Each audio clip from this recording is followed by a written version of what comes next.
Welcome back to the Wolf of Queen Street podcast. Today on the show, JP Robertson, creator of Word on the Street, known as also the Matai Guy or content creator for Matai, and a person that I recently done some content with, but someone that's trying to make a difference in society, our culture, and he's just going out and doing amazing things. And I wanted to learn more about JP himself and why he's trying to go out and make a difference in the world. And JP, welcome to the show. Hey man, thank you for having me. Killer intro, bro. Thank you. Awesome, man. All good. So, you've the creator of Word on the Street. So to anyone out there, pretty much is where you go out to people, ask him, what do they do for a day job? And there's other components to the segments and different niches and different questions, but it's pretty much going out to a person on the street and finding out basic information about themselves. And it's a cool little piece of content. Talk me behind the thought pattern on why or what got you driving down that direction.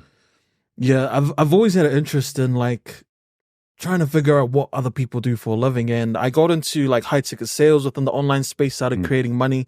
And a certain element of that space is, creating teams. It's the element of network marketing. Yep. So I was just like, how else do people make money? Because the economy is going crazy, the inflation is at a really big high. So I'm just like, how do people survive? Yeah. And that was kind of, that really sparked the interest. So I kind of, ballsed up and went and bought a microphone from PB Tech. Wasn't too expensive. And I just asked one of my mates, bro, I need someone to help me film this. Can you just hold my phone while I go out there and ask random people?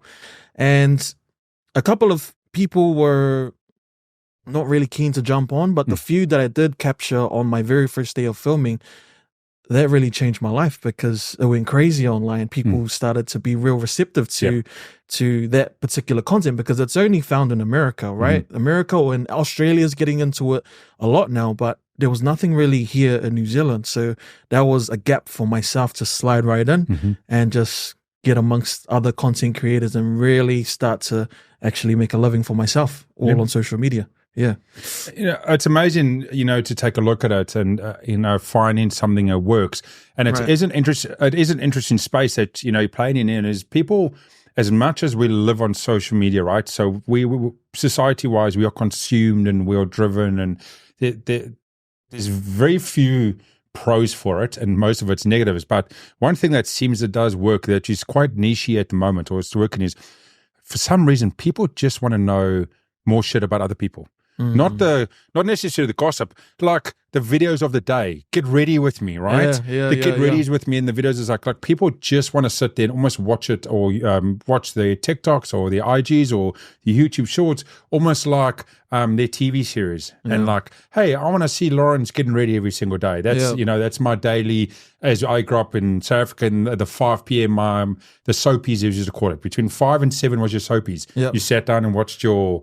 Like Shortland Street, right? Right. This seems to be like what's happening in the content space, New Zealand, Australia, and throughout the world at the moment. We're seeing more growth in that. I think it's there's a certain element of comparison when people watch content because they compare it to their own lives, right? Like if I'm interviewing someone that makes 100K and a person watches it, they'd be like, "Oh, I make more than this guy. I feel good about myself." Yeah. You know what I mean? But if I don't make more than this guy, what kind of value can I get from this video? Yeah. And if people are wondering I wonder what it would be like to be like a police officer, for example, then my social media platform gives the insight to that, where people can really just get the surface of, okay, this is how much someone makes, this is what they do, this is the most challenging part about them being a police officer, etc. So I think that's a really cool element to my page, man. Yeah.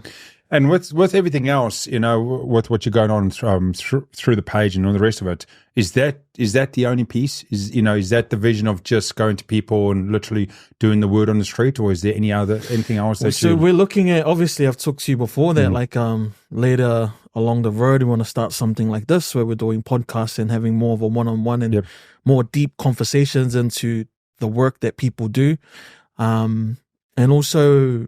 I'm wanting to travel and taking this, international, where we've got a whole team and we actually sit down with different business owners across different countries and get to tour their whole facilities and work companies and really figure out how they've created a business and also check out their lifestyle as well.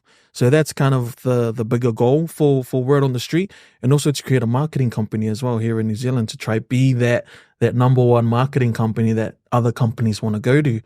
Like if they want to do like a marketing campaign on a new product, they'd be like, bro, Word on the Street. Let's check these guys out. So that's the goal. Yeah, 100%. And you know, you haven't been going that long, right? I can't remember. It'd be less than a year, would it be? Yeah, it'll be 1 year next month. Yeah. So, and you've had success from a pretty decent success across, most of the social platforms, right, for the brand and stuff like that. Now, one of the biggest things is people that are looking at, the coolness of social media or TikTok and all the rest of it is going, hey, cool, look, these 6 people blew up and they did within a month or 6 months, but these 994 people didn't blow up. Yeah. So you get this interesting space of going, it's working here, doesn't necessarily mean if I do it, if it's going to work. Do you think there's something you have done smarter or paid attention to that has made it work for you in the brand? Or do you think you've just stumbled on something and somehow it's clicked? I think for myself, it was stumbled across it. And at the same time, I was kind of I was pretty much like the first person to jump into the space from New Zealand. So that kind of gave me a bit of an advantage because the audience that I have is Australia, New Zealand, now America. Yeah. When they tune into my content for the first time, it's new, it's fresh. You know what I mean? You do have content creators in here in New Zealand that go out there and do street interviews, but it's not about business and income. It's more about like parties and different type of niches. But I think a lot more people can relate to what I'm pushing out into the social media world because it's a part of their life. Yep. You know what I mean? Partying, certain element, but every day, 24/7, it's always about how to grow your income and how to be a better person in terms of personal development as well. Yeah. Yeah. No, it's amazing to see and all the rest of it. And I think there's also a decent sense of humor, right? So you got a really cool part about it. Like I know you use I think it's a cheese grater as your mic holder, right? Which is part of this stuff, right? So I remember when I did my content, you're standing with a mic and an actual cheese grater, right? As brings it across. And I think that's just a part of how I grew up, man. Like I didn't come from much, a boy from South Auckland, Otawa, and we always had to improvise with if we didn't have certain things or if mom or dad couldn't really supply the stuff that we had, we just had to find stuff around the house. And I'm pretty sure that you can relate as well growing up that we just had to improvise. And that was something that I still hold dearly to my heart is if I don't have a mic, I'm going to find something, and it's still going to be okay with me because that's just the way I was and am to this day. Yeah. So you say you're South Auckland boy from Otawa at the moment. Anyone in the content game or anyone in this space, is there something in the water?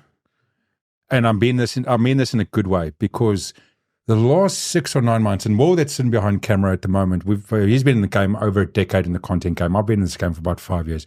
The last 6 or 12 months, man, everything in the New Zealand space is coming out from the crew from that side of side of the world. Literally, like anything that's blown up or working or successful is guys and girls that is coming out of that suburb or within that space, and it's like, what the hell is in the water? Yeah.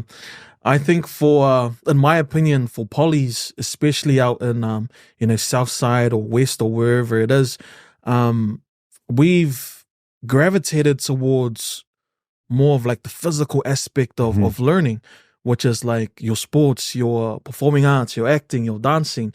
And that's the community I grew up in. So when we get into the content space, we feel like it's kind of the same thing. There are people that are excelling more in terms of becoming a doctor and something in that kind of nature, which is awesome. But I feel for us, man, we love to perform. We love to get out there in front of camera, in front of a lot of people, because that's the way the culture is within the Samoan culture, Niue and Tongan culture. We're always in front of people performing and entertaining. So it's really cool and really encouraging to see a lot more of the brothers from South Auckland jump in front of the camera and really start to make a living for themselves, because we're dangerous people in terms of entertaining people, right? So it's having the right people to bring that idea to life so you can really utilize it to the best of your ability. And that's what I've started to create within the past year, is having the right team around me and having the right people that can really push my vision to the next level. Yeah. That's amazing.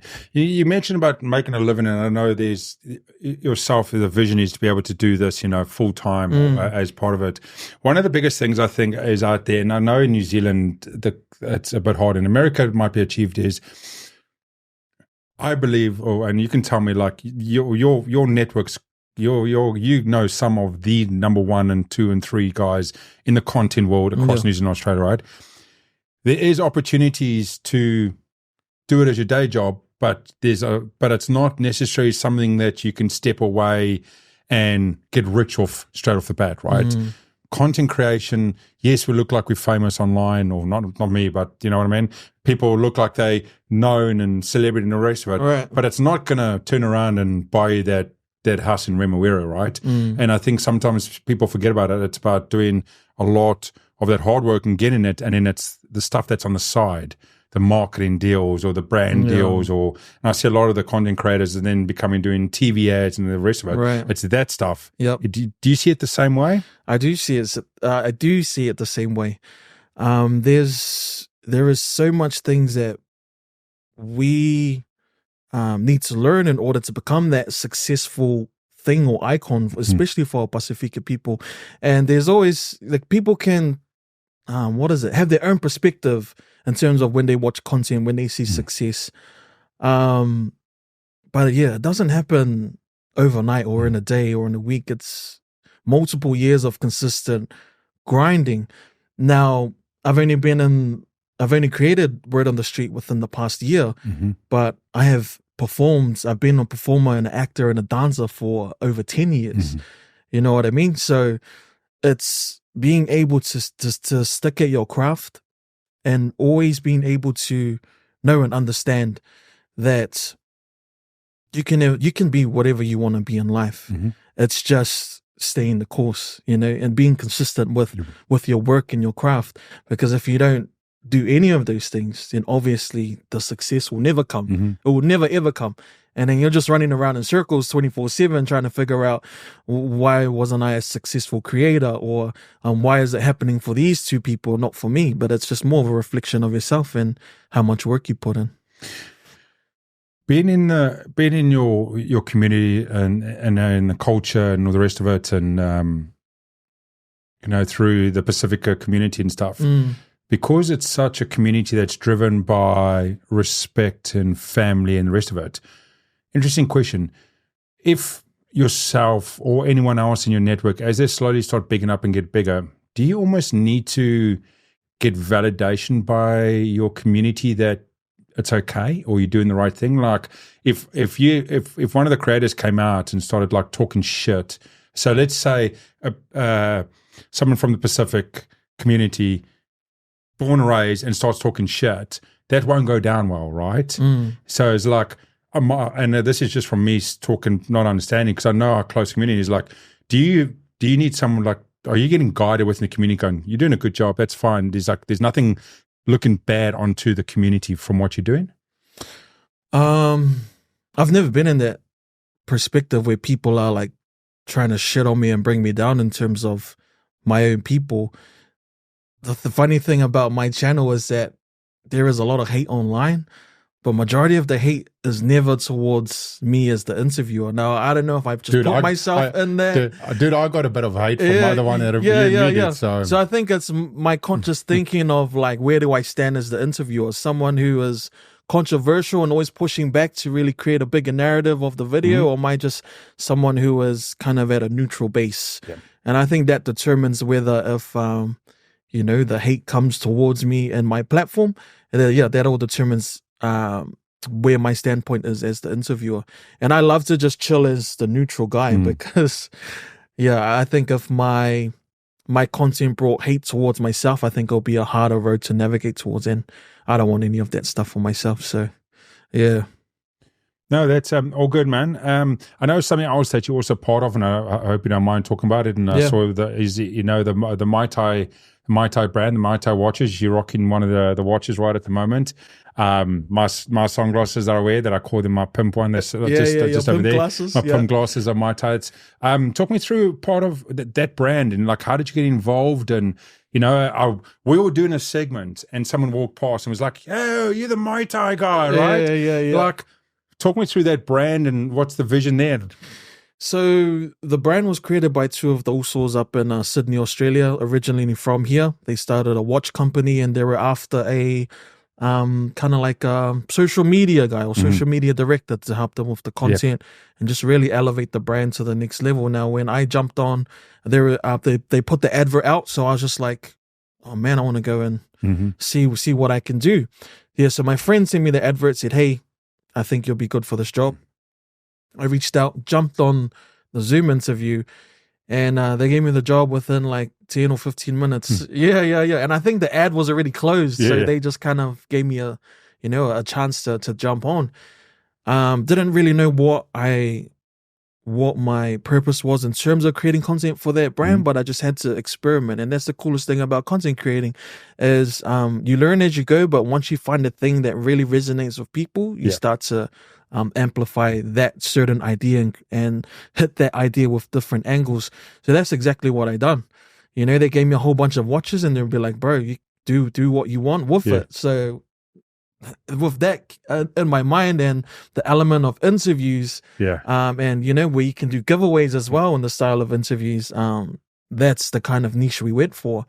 And after maybe the first video dropped, it kind of went crazy on TikTok. It was kind of spread like wildfire, and that's how the name the Matai Guy came about, And then now every time I'm out in public, people are like, man, you're the Matai Guy, man. Any free watches? Because that's what we do, is we give back to the community. But yeah, I've been in the Matai team for maybe over 6 months now, and it's been a great journey. It's helped with the Matai brand and also with my personal brand as Word on the Street. It does a whole lot of validation, right? Because I mean, on both sides, I know with Word on the Street, one of the cool things you've seen is you're not just doing content local to your community, you're also traveling and you're also moving around and you're doing the festivals. I know both on Word on the Street and Matai, right?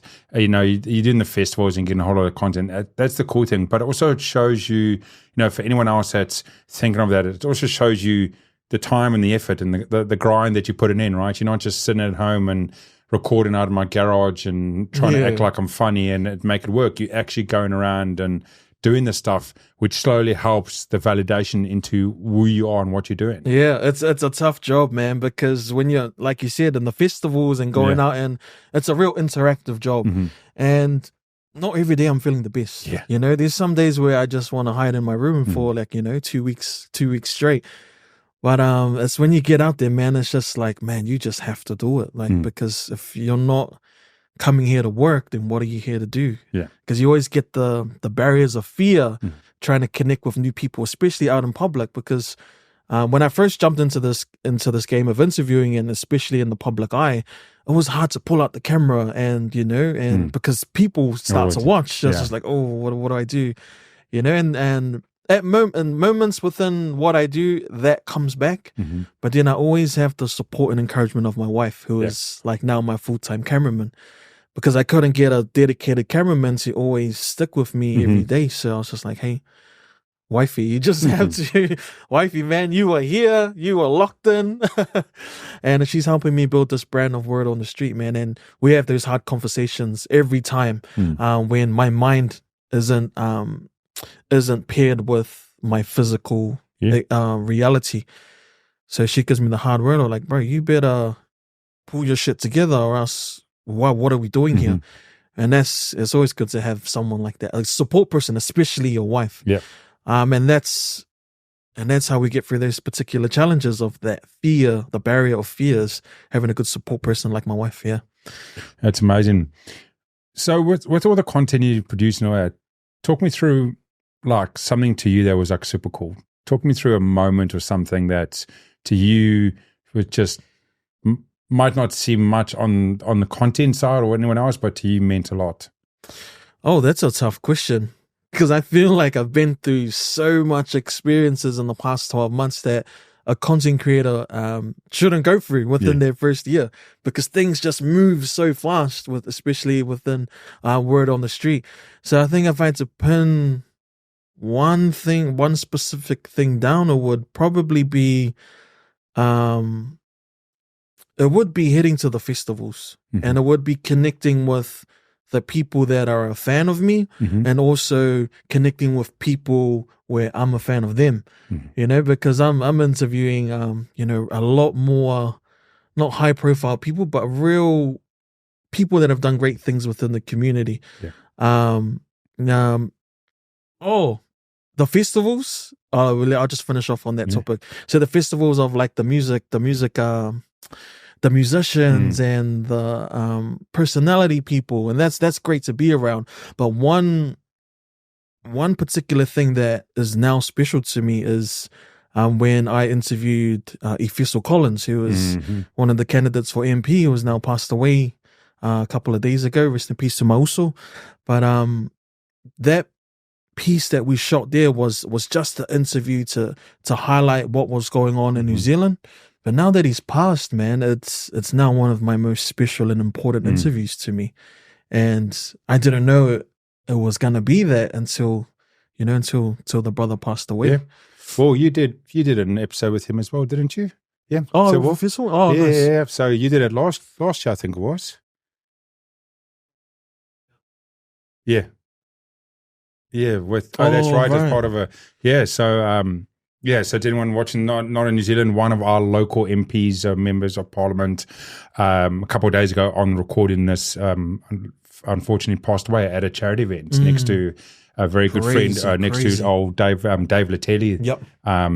So a crazy moment for New Zealand. It's something that's never happened before, and it's weird. It's been a while since most of the countries sort of feeling it, whether it's an interesting one. Whether you were a fan or not, everyone's given Efeso the respect, which is great. Yep, which is absolutely great to see from what's happened in the last few days. So from that, there's cool moments with content creators, like you're saying, going to the festivals. I remember last year. This sounds cheesy, but to me, it's a cool moment. I had a couple of kids come over for selfies. Oh, really? Yeah. So I was, and then the circle gets a bit crazier from a live that I did a few nights ago. So I was sitting at a sports complex middle of last year, watching my daughter play hockey. Now, I'm South African, so therefore I'm always well aware of what is around me. Same reason why my back's not to the door in the studio. Yeah. I can see and always aware. And while I was sitting in the stand by myself, there was a couple of school-age kids down the bottom, and they kept looking up at me. I could keep seeing these guys looking up at me and then talking to themselves. I was like, what?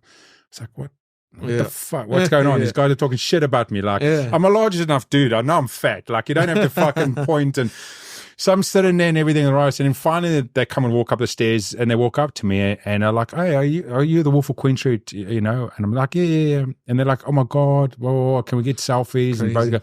And I know it sounds cheesy to anyone. I know, like, you might say, oh, that's cheesy. But as content creators, that's like a cool point that someone knows who you are and actually wants to take a photo with you, right? And it's not something that I chase or say I want from people but it was a really cool moment. Yeah.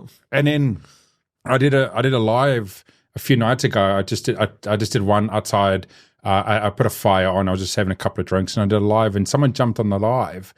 And they were like, hey, do you remember those kids last year that got your selfies? No way. And I'm like, yeah. I'm like, hey, are you one of the kids? And he says, no. The kids came to their school and they showed the whole school. What? And I was like, it's weird. Yeah. It's weird in one sense. Don't get me wrong. It's totally weird in one sense, but in the other sense, it's like, that's cool. Yeah. Like, to me, it's like, that's cool that to teenagers that I would have no idea would know who I am, they know who I am, and they were proud enough to go to their friends and go, hey, look, I met Lawrence. Yeah. And that's cool, right? That is cool. And it's to me like a moment I was saying this type of stuff. That's sort of like the cool validation. Like, we get to meet amazing people. Yeah. But it's the people we don't see that sometimes brings great memories. Yeah, 100%, man. Yeah, that is cool, bro. Congratulations. Just get a few And you got more. kids as well that's following you? That's crazy. Oh, yeah, dude. Yeah, on the TT side, I think it's more. So whenever I'm doing when I do my lives, I go on TikTok lives and I sit in my man cave and I play music and have a few drinks Right. and I think they just come and listen to me playing music and stuff. I don't understand the logic and why, but they are there. So yeah, it's hard for me when people come and say what's up to me because, it's good when they specifically know you for a certain thing. Yeah, they're like, oh, you're the Matai guy, or oh, you're the word on the street guy. Yeah. But lately I've been getting, bro, JP. Yeah. But then I look at them and I'm like, I don't know you. Yeah, do I know you? Like, do I personally know you, or is this from social media? So I'm always just like, where do I know you from? And he's like, oh, no, I follow your content. They're like, oh, okay. So that's the most confusing thing about when people come up to me, is now they're calling me JP instead of one or the other. Yeah. So you did with Matai the other day, you did the live giveaway of the watch, right? Yep. You've done a few of those. Yep. Yeah. Is that something that's still a big part of it? So to anyone, JP goes and sits at a random location, goes live with a watch. You got to find him. You got to say Matai to the world. Matai to the world. And if you do that, first person the watch is yours. Yep. I've watched a few of those. Is that still something that you guys are having as part of it? I love that content. I love that form of content. Yeah, that definitely is still a part of the Matai brand. We did get inspiration from Hagley West Watches. I think he's a successful businessman that owns watches out in the UK or somewhere. He launched 5 years ago. Yeah. I'm a big fan. I watch his all the time. So we got inspiration from him, but obviously Polly's being Polly's. We always love to put our own twist on it and add like Pacific flavor and all that kind of stuff. So that's definitely still a part of the brand, but it's always about having the idea and then trying to attack it from different angles. Because we could do the same idea from the same angle 3 or 4 times and it may not hit where we need it to go. So it's always finding the different angle and trying to see which is best to come from. So, yeah. I see the new one now. A few content creators are doing. They're starting to bury this stuff. Bro, you saw that? Yeah, dude. They're starting to bury this stuff. I saw that too. And they're starting like, yep, you want it? Here it is, right here. This is it. Is find it, and then they leave it alone. Yeah. And then there's just whole different twists. I know to a lot of people listening or watching this is totally obscure to you, but it shows you the human psychology of where we're going. Like we still enticed of watching the real world. We're still enticed by being adventurous and being that caveman mentality. Like I said, there's a guy now that is burying he's burying his brand or his stuff that he's got, and you got to come find it, and it's going ballistic. Yeah. And because it is that adventure and it's that caveman mentality, I want to find it. I want to go on a map. I got to try and figure out where it is in the world, right? And it's really interesting to watch. Yeah, I'm buzzing out that you saw that, because I feel like that's where a lot of these companies and brands, especially in Auckland and New Zealand, are heading towards. Is going towards these find me games for social media, because it really does help with the brand and it really creates a buzz around what they're trying to push.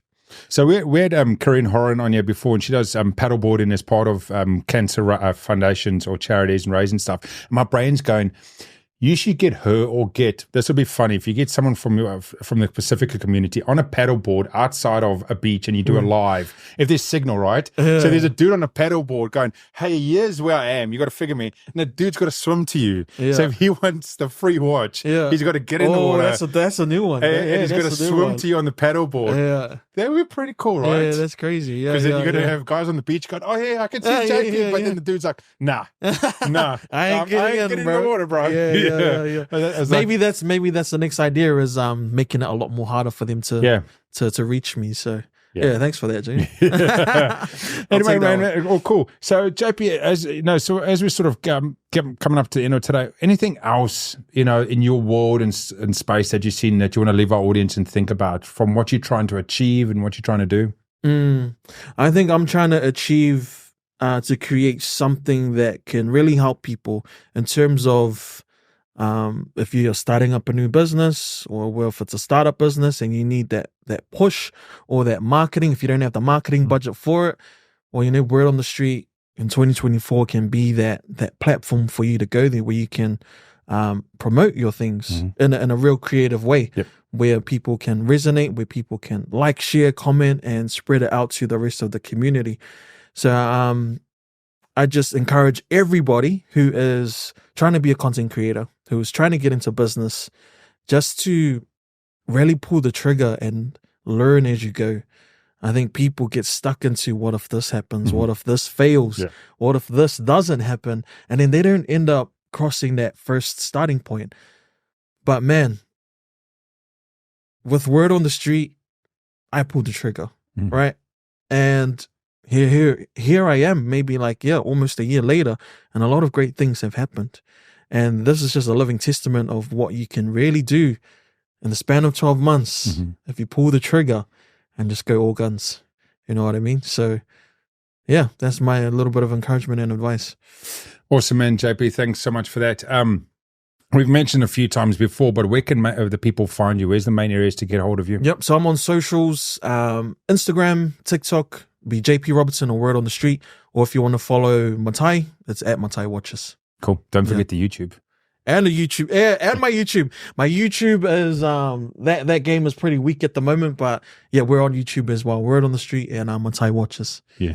Yep. Awesome. Thanks for that, JP. And as always, to everyone else that's come over to the podcast, I don't care about saying share or like or all the rest of it. I care about if it's something cool. Today's episode is something cool, funky about content creation, understanding that space.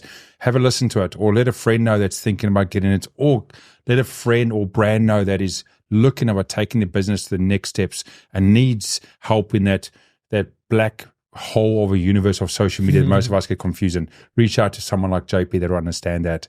But hope you could take something away from today's episode. And thank you for coming over to the Wolf of Queen Street podcast. And as always, hope to see you again.